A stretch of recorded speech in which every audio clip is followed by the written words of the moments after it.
Hello everyone, welcome once again to this channel Maths on Tips by A Verma. Exercise 4.2 most important exercise. Question number 5 तक हम already discuss कर चुके हैं. Question number 6 से onward आज देखिएगा. 6 question थोड़ा सा डिफरेंट है बाकी सबके रिस्पेक्ट में. 0 minus A B, A 0 C, minus B minus C 0 और इसको हमें प्रूव करना है 0 के इक्वल. अगर आप ध्यान दे रहे हैं तो ये मैट्रिक्स कौन सा मैट्रिक्स है? एक पर्टिकुलर मैट्रिक्स है जिसमें डायगोनल एलिमेंट होते थे हमारे 0 और जो एलिमेंट इस साइड हैं वही सेम एलिमेंट इस साइड होते हैं बट अपोजिट इन साइन. ठीक है, ऐसा मैट्रिक्स कौन सा था? That is skew symmetric matrix. उसी की हेल्प से हम इसको प्रूव करेंगे. लेट A इक्वल्स टू, इस मैट्रिक्स को आपने लिया 0 minus A B, A 0 C minus B minus c and 0. Then A dash equals to minus of A, क्योंकि अगर हम इसका ट्रांसपोज कैलकुलेट करें तो जस्ट इसके क्या मिलता है हमें? माइनस A के इक्वल. इसमें हम कहते हैं A is skew symmetric matrix. ठीक है, अब अगर A डैश इक्वल है माइनस A के तो हम क्या कर सकते हैं? A डैश को लिख सकते हैं माइनस ऑफ A के इक्वल. दोनों साइड हमने डिटर्मिनेंट यूज किया, लेकिन डिटर्मिनेंट की प्रॉपर्टी है कि A डैश का डिटर्मिनेंट भी A के ही इक्वल होता है. तो इसको हम किससे इक्वेट कर सकते हैं? डिटर्मिनेंट ऑफ A इक्वल है माइनस डिटर्मिनेंट ऑफ A, यानी ट्वाइस डिटर्मिनेंट A इक्वल हो जाएगा 0 के. अब 2 तो कांस्टेंट है, ये तो 0 होगा नहीं, यानी जब इन दोनों का प्रोडक्ट 0 है तो ये क्या शो करता है? डिटर्मिनेंट A इज 0 और ये ही मुझे प्रूव करना है. तो मैट्रिक्स को देख के आपको आइडिया लग जाएगा कि ये कौन सा मैट्रिक्स है, स्क्यू सिमेट्रिक मैट्रिक्स, और उसमें हम किस टाइप से इसको प्रूव करेंगे, ये इसका मेथड है. ठीक है, अब जो बाकी क्वेश्चंस हैं 7 ऑनवर्ड, इन सब में क्या है कि हमें जो इक्वल टू में प्रूव करना है उसके अकॉर्डिंग ही हम यहाँ पे प्रॉपर्टीज यूज करेंगे और किस तरह से उसको सिंप्लीफाई करें कि इजी वे में हमें आंसर मिल जाए. जैसे क्वेश्चन नंबर 7 है मेरे पास, minus A square B A C, A B minus B square C B, A C B C और माइनस सी स्क्वायर किसके इक्वल है? 4a स्क्वायर बी स्क्वायर सी स्क्वायर. ये हमें प्रूव करना है. ठीक है, सबसे पहला स्टेप, किसी रो या किसी कॉलम में कोई भी टर्म अगर कॉमन है तो पहले उसको कॉमन कर दीजिए. जैसे अगर मैं ध्यान दूं तो A कॉमन कर सकते हैं R1 से, B कॉमन कर सकते हैं R2 से और C कॉमन कर सकते हैं R3 से. तो आप यहाँ पे मेंशन करेंगे taking A B C common from, कहाँ से कॉमन कर रहे हैं आप? R1, R2 एंड R3 और रिस्पेक्टिवली. इसका मतलब है कि सीरियल से आपने कॉमन किया है. चलिए जी, जो कॉमन किया है वो तो हमने आउटसाइड कर दिया, ABC बाहर आ गया. अब यहाँ से जब मैंने A को कॉमन कर दिया तो क्या मिलेगा मुझे? ठीक, यहाँ से मैंने B कॉमन कर दिया, यहाँ से मैंने C कॉमन कर दिया. ठीक हो गया. अगर आप ध्यान दे रहे हैं तो अभी एक टर्म और कॉमन है. क्या कॉमन है? A B C from, again taking ABC common from, कहाँ से कॉमन करेंगे अब आप? C1 C2 C3 respectively. चलिए जी, ये भी कॉमन कर दीजिए. अब एक ABC तो पहले से मेरे पास है, एक ABC और आ गया. यहाँ पे क्या वैल्यू रह गई? -1 1 1 1 माइनस 1 1 1 1 माइनस 1. ठीक हो गया. अब A square B square C square तो मुझे मिल गया. अब क्या चाहिए मुझे? केवल 2. अगर यहाँ पे कोई ऑपरेशन यूज करके आपको जीरोज मिल पा रहे हैं इजीली तो उनको जीरोज कर दीजिए. यानी R1 में अगर मैं चेंज कर दूं R1 प्लस R2 तो क्या वैल्यू मिल जाएगी मुझे? A square B square C square. इसको ऐड किया आपने 0, इन दोनों को ऐड किया 0, इन दोनों को ऐड किया 2. ठीक है, 1 1 as it is, -1 1 as it is और 1 -1. ठीक हो गया. बस अब आपको कुछ करने की जरूरत नहीं है. अब आप इसको एक्सपेंड कर दीजिए अलोंग R1, क्योंकि R1 में 2 तो 0 ही हैं, उसकी तो हमें ज़रूरत ही नहीं है. 0 के साथ कुछ भी मल्टीप्लाई हो 0 ही हो जाता है. केवल इस टर्म के थ्रू मैं एक्सपेंड कर देती हूँ. ये और ये तो आपने एक्सक्लूड कर दिया, 1 इंटू 1 माइनस माइनस 1 यानी 2 इंटू 2 4, और ये मुझे मिल जाएगा मेरा आंसर जो मुझे प्रूव करना है, दैट इज RHS। बहुत इजी क्वेश्चंस हैं और बहुत इंपॉर्टेंट भी है क्योंकि एक क्वेश्चन प्रॉपर्टी बेस्ड जरूर आता है बोर्ड में, ठीक है। चलिए देखिएगा नेक्स्ट क्वेश्चन, क्वेश्चन नंबर 8। जब भी आपके पास कॉलम में 1 1 है तो स्टैंडर्ड आपके पास है कि आपको क्या अप्लाई करना पड़ेगा कि इजीली सॉल्व हो जाए, और जब आपके पास रो में 1 1 है तो भी स्टैंडर्ड। 8th में फर्स्ट पार्ट में क्योंकि कॉलम में 1 1 है और सेकेंड पार्ट में रो में 1 1 है, तो पहले हम 8th का फर्स्ट पार्ट देख लेते हैं। 1 1 1 a square b square c square. आपको यहाँ से भी आइडिया लग जाता है जो आपको प्रूव करना है। या तो मैं इसमें यूज करूं R1 माइनस R2 और फिर R2 माइनस R3, लेकिन वो दोनों अलग अलग स्टेप में यूज होंगे, तो हम सिंगल स्टेप में दो ऑपरेशन कौन से यूज कर सकते हैं वो हम यहाँ पे यूज कर रहे हैं। R2 को रिप्लेस कर दीजिए R2 माइनस R1 से, और R3 को भी रिप्लेस कर दीजिए R3 माइनस R1 से। ये दोनों आप एक ही स्टेप में यूज कर सकते हैं।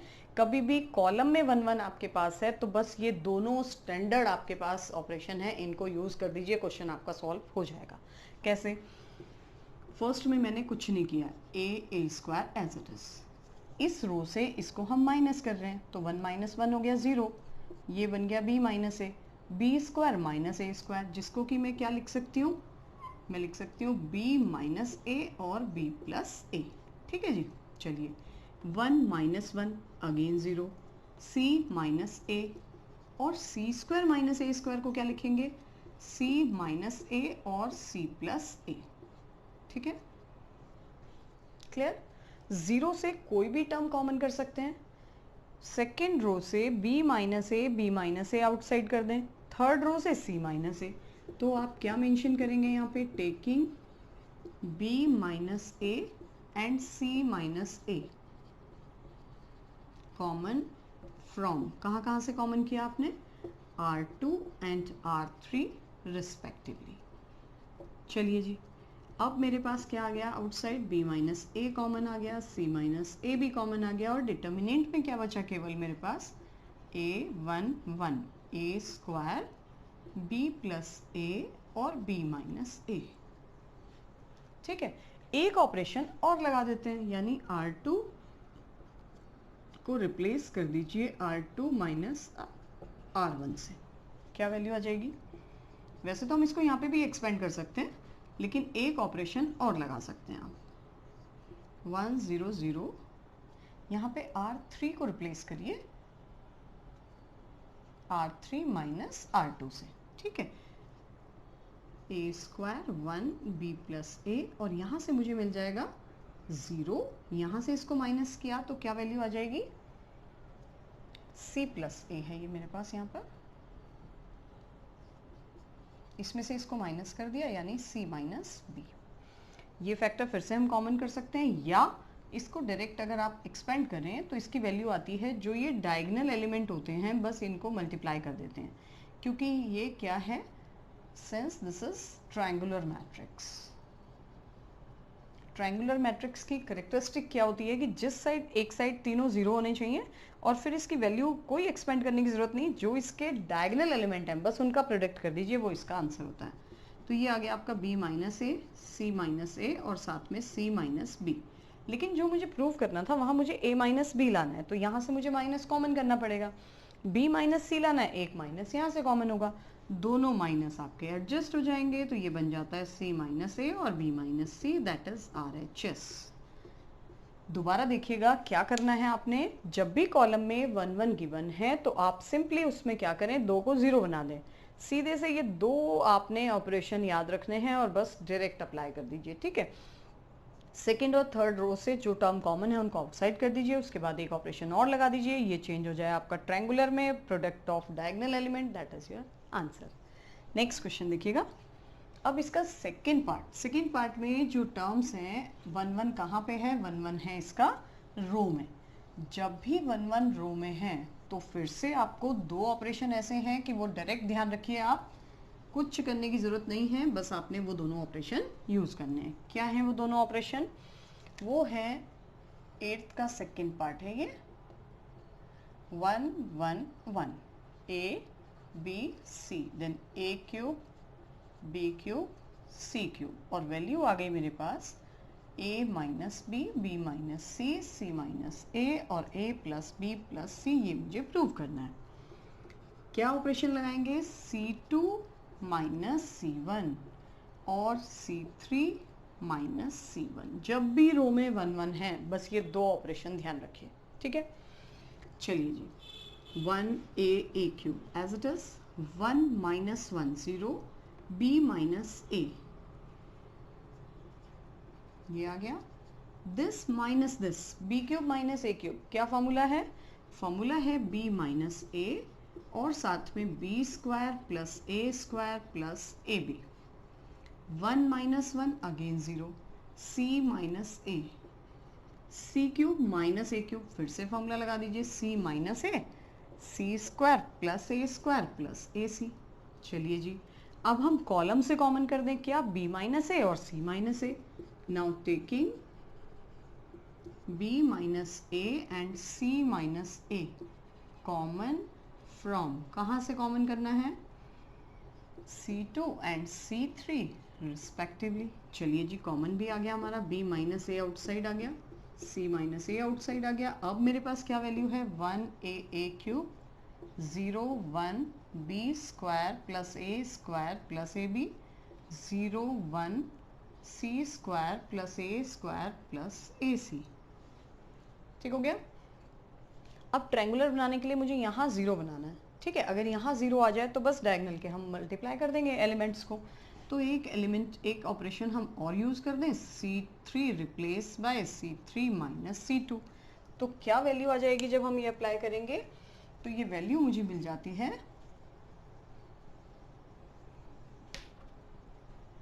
This is b minus A outside c minus A outside 1a cube, इसमें तो हमने कुछ किया ही नहीं, ठीक है। सेकेंड भी एज इट इज है 1b स्क्वायर प्लस ए स्क्वायर प्लस ए बी। लेकिन जो थर्ड है इसमें से हम इसको माइनस कर रहे हैं, 0 ही रहेगा। इसमें से इसको माइनस कर रहे हैं, यहाँ भी 0 आ गया। इसमें से इसको माइनस किया तो मुझे मिला c square minus B square plus ए सी माइनस ए बी, क्योंकि एक टर्म कैंसिल हो जाएगा ए स्क्वायर से ए स्क्वायर। ठीक हो गया।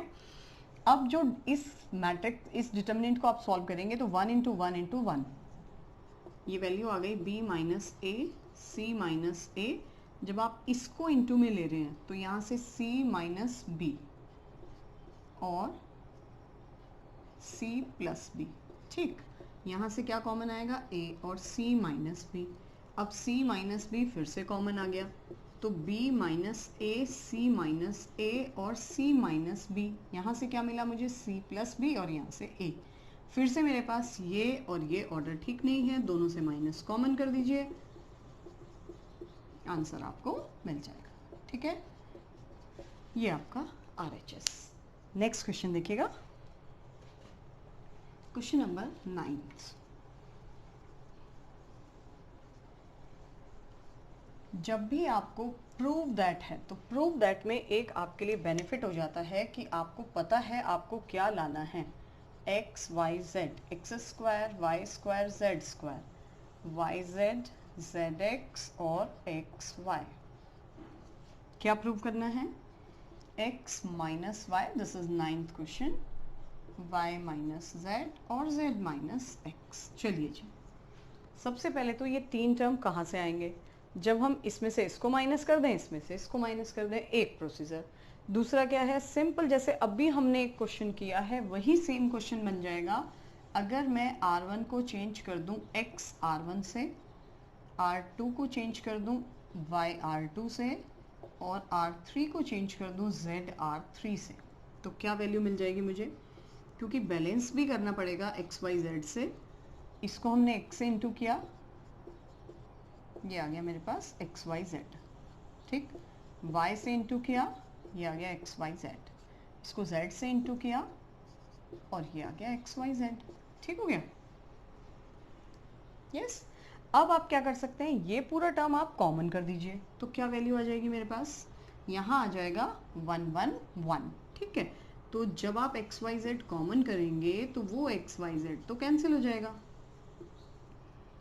X square y square z square x cube y cube z cube, और ये आ गया 1 1 1। ठीक, अब जैसे ही कॉलम में 1 1 आया, फिर से आपने क्या यूज़ करना है, ये आपके लिए होमवर्क है। आप क्या करेंगे इसमें यूज़, R2 माइनस R1 और R3 माइनस R1। ठीक है, और उसके बाद आप इसको एक्सपेंड कर देंगे। ठीक है, नेक्स्ट क्वेश्चन देखिएगा, बहुत इजी क्वेश्चन है, 10th का first part.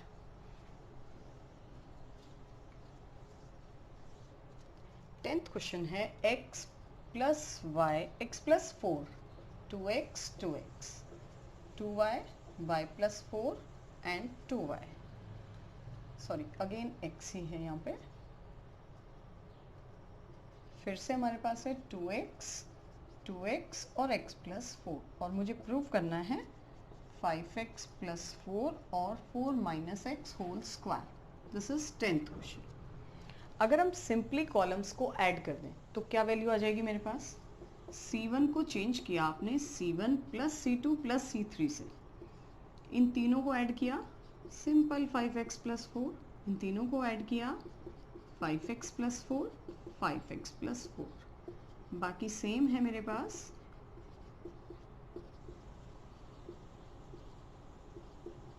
Right. Now this factor taking outside, 5x plus 4, क्या वैल्यू मिल गई, 1 1 1, 2x x plus 4 2x 2x 2x x plus 4। अब क्या करना है, R2 माइनस R1, क्योंकि कॉलम में 1 1 है, और R3 माइनस R1। चलिए जी, फर्स्ट फैक्टर तो हमें मिल गया 5x plus 4, 1 2x 2x as it is, this minus this 0, 4 minus x and 0, again 0 0 and 4 minus x।